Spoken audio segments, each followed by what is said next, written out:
Milk tea boba less sweet, and then a mango green tea with boba. My name is Justin. My parents started Wonderful Food. We opened the summer of 1996. Wonderful Foods were the first place in San Francisco to start serving boba.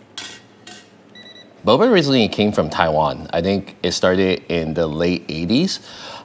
Tea culture has always been huge in Asia, but Taiwanese milk tea, what we did different in Taiwan was they started adding toppings in it. In Taiwan, they originally called it pearl milk tea, like 珍珠奶茶. And what they used to do is to shake it and it'll have bubbles. So it used to be called bubble milk tea and people called it Boba.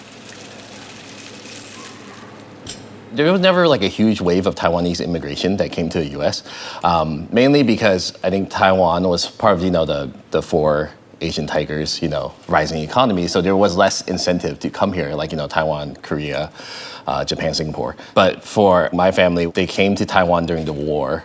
I think in Taiwan, they call it like Wai Sinlin. Basically, you were born outside of the country, right? So they didn't have as much opportunities as like the native Taiwan. So my mom came to America in the 80s with my dad. But when she came here, for her, she always felt a real strong connection with Taiwan. So we'll go back to Taiwan every year since I was like a baby.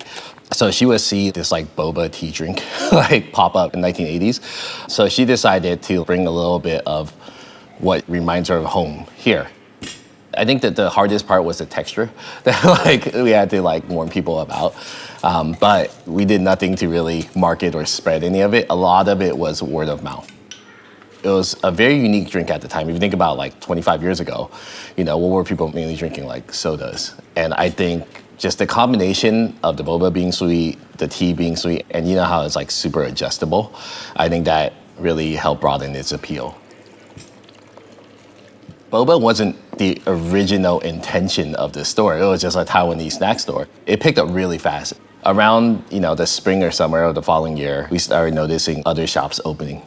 For me, I never really saw oh, we need to let people know we're the first ones, but it put Taiwan on the map. And that was more important for me.